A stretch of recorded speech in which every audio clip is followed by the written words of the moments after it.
É agora, uma viagem pelo reino dos faraós negros.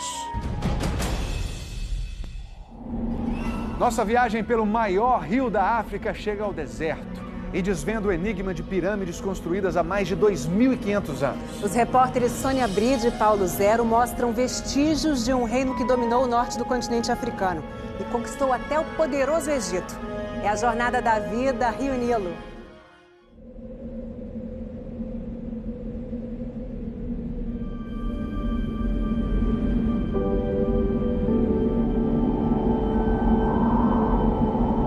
O maior deserto do mundo. O vento constante, implacável. E o rio, a única fonte perene de água nesse pedaço do planeta. As pirâmides isoladas, testemunhas de uma história pouco conhecida. A jornada da vida, Rio Nilo.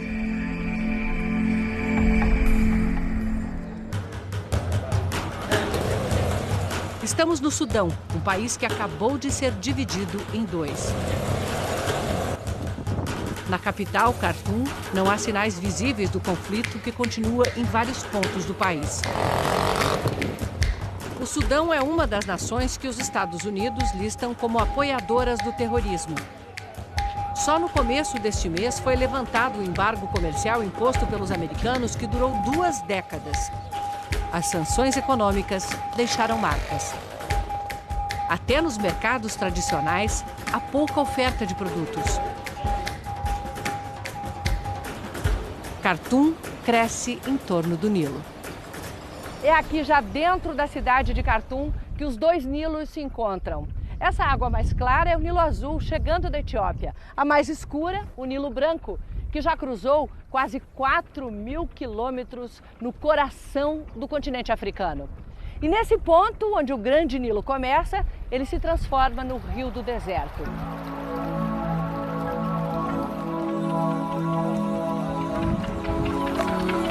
Em todo o percurso, esse barulho estará presente. As bombas de irrigação.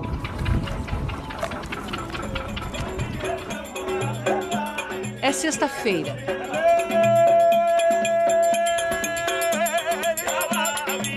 Dia de dança para os derviches.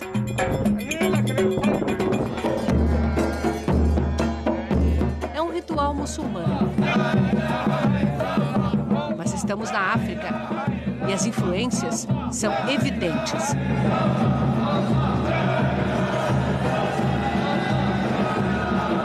O canto é uma recitação de todos os nomes de Deus. Alá.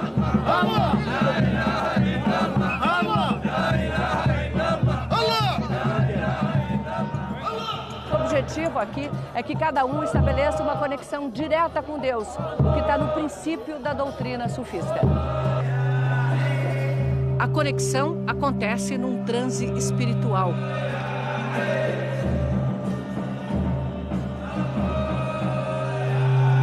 E só acaba quando o sol se põe.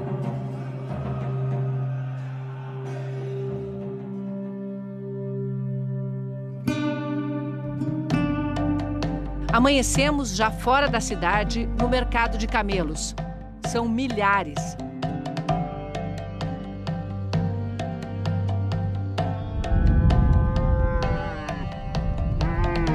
A perna amarrada é para mantê-los em seus lugares. A maioria dos camelos vai parar nos açougues do Egito. Já se foi o tempo em que eles eram indispensáveis para enfrentar a imensidão de areia. Nesse trecho, o Saara se chama Deserto da Núbia, que é o nome antigo do Sudão. A Núbia é o encontro da cultura da África Negra com o Egito. No que parece um vazio no deserto, os arqueólogos do Museu Britânico desvendam uma série de tumbas. Este lugar foi usado como cemitério por 3.000 anos. Em alguns pontos, havia pequenas pirâmides que desmoronaram, deixando só as pedras espalhadas pelo chão. A gente analisa as tumbas e os restos mortais e descobre como essas pessoas viviam, o que comiam, as doenças, os acidentes, tudo o que sofreram em suas vidas. Os ossos revelam vidas violentas. Este é um antebraço fraturado. É incrível, os ossos nos trazem muita informação. É como um professor meu sempre diz, os ossos não mentem jamais. A cerâmica fina, delicada, comprova a sofisticação da cultura. Miçangas de vidro, pedras semi-preciosas, casca de ovo de avestruz. Eles viviam aqui, mas o clima mudou muito. Há 2000 anos tinha aqui elefantes, hipopótamos, crocodilos. A poucos quilômetros dali, uma floresta petrificada é prova disso. Troncos inteiros, até a raiz, de árvores imensas que cresciam num clima úmido. O Nilo aqui se espalhava, formando lagos. Mas no fim da Era do Gelo, mudou o clima. As fontes secaram. O Nilo se tornou um rio com leito definido. E os povos se concentraram nas margens. O arqueólogo Vincent Francini, do Museu Nacional do Sudão, é um dos maiores especialistas em história da Núbia, que é a história do povo com o Nilo. No Vale do Nilo só tem o Nilo. Ele é a única fonte de vida para as pessoas. Assim se formaram o Sudão e o Egito. Tudo aqui começa pela geografia. Uma geografia hoje desenhada pela ocupação humana. Praticamente toda a extensão do Nilo está ocupada e plantada. Nem um pedaço de terra fértil é desperdiçado. E canais de irrigação espalham a vida do Nilo para muito além das margens. As tribos de nômades se tornam cada vez mais raras. Gente que conduz seus rebanhos de cabras de acordo com a disponibilidade de alimentos. Madija já atravessou quase um século nessa vida castigada pelo vento. Tatuagem na boca, pintura nos olhos, protegem contra o sol. Aos 93 anos, nunca foi à cidade e nem se habitua a elogios. A senhora é muito bonita.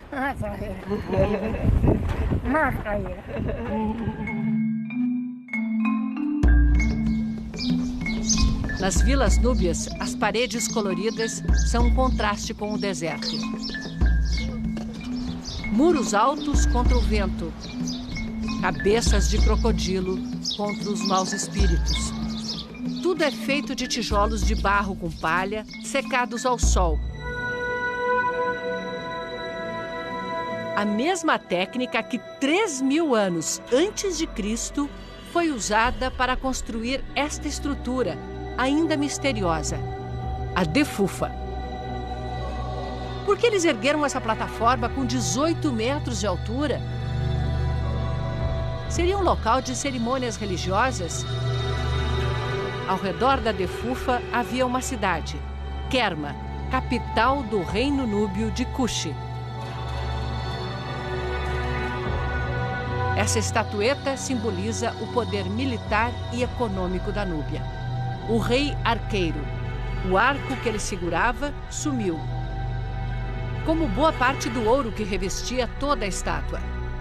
Ouro e exército de arqueiros eram as forças do reino da Núbia. 1500 anos antes de Cristo, os egípcios conquistaram essa região. E encontraram, numa montanha solitária, na beira do Nilo, a explicação para a origem de seus deuses, Jebel Barkal. Arqueólogos acreditam que os egípcios subiram o Nilo centenas de quilômetros em busca da origem do rio e da vida. Se o rio vinha daqui, de onde sai a fertilidade das terras do Egito, deveria haver uma divindade neste lugar.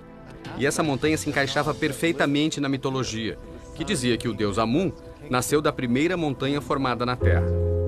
Na pedra, a forma de cobra, símbolo de poder, que ornava as cabeças dos faraós. Outro sinal dos deuses? Os faraós egípcios vieram até aqui. Foram 3 meses de uma viagem difícil pelo Nilo. E aqui construíram um imenso templo. Ele se estendia do rio até a boca da montanha. Cavado na pedra, um último templo, a morada do deus Amun. Durante 1000 anos, Jebel Barkal foi o ponto de confirmação do poder divino de seus faraós. Quando eles saíram da Núbia, deixaram para trás um reino organizado, seguindo os deuses e a cultura egípcios. Com o tempo, os reis da Núbia passaram a acreditar que se eles recebiam o poder diretamente do deus Amun, aqui nessa montanha sagrada, dentro do território deles, então eram os legítimos senhores de todo o Vale do Nilo.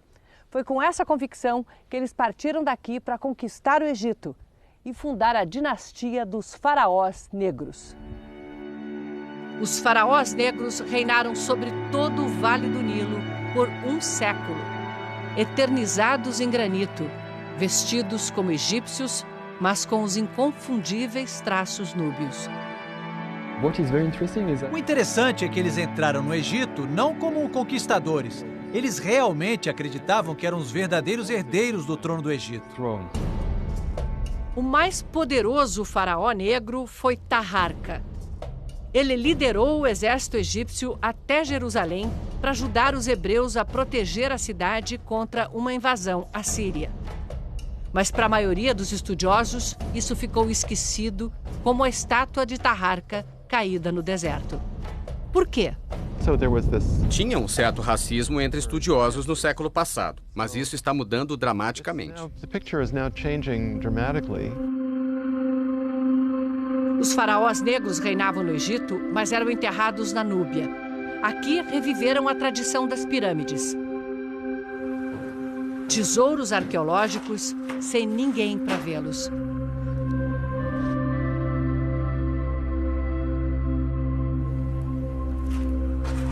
É como se a gente estivesse descobrindo as tumbas dos soberanos.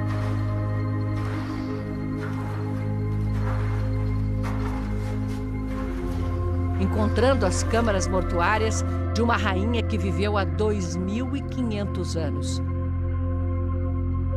A mãe de um faraó enterrada segundo o ritual egípcio.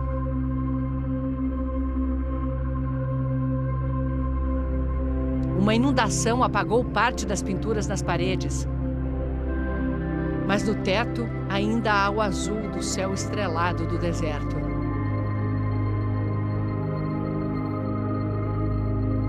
Quando a dinastia dos faraós negros caiu, eles voltaram para a Núbia. E aqui desenvolveram uma civilização sem igual. Meroé, a maior concentração de pirâmides do mundo. Bem menores do que as egípcias, mas são muitas. 117 pirâmides em meio às dunas. Um patrimônio da humanidade que mal sabe da sua existência. As tumbas de uma linhagem de reis que durou 1 milênio e manteve aqui viva a tradição que os próprios egípcios já haviam esquecido. Foi o último povo a adorar os deuses egípcios. Ao longo dos séculos, a cultura africana foi se impondo. Eles desenvolveram sua própria língua escrita. Para entender Meroé, é preciso estudar egiptologia, o Império Greco-Romano e também conhecer a história da África, que era parte desse reino tão original e particular. Em Meroé, como é tradição em boa parte da África Negra, mulheres assumiam o trono com frequência. A Vênus de Meroé, uma rainha representada com as curvas locais. As pirâmides resistiram bem ao tempo, mas não à ganância dos exploradores europeus. Em 1834, um italiano chamado Giuseppe Ferlini veio atrás do tesouro dos núbios e explodiu com dinamite os topos de todas as pirâmides em busca de ouro. O saqueador encontrou pouco ouro, mas destruiu muita história, tornando mais difícil desvendar os mistérios desse reino que sobreviveu a egípcios, gregos e romanos e quase se perdeu no esquecimento.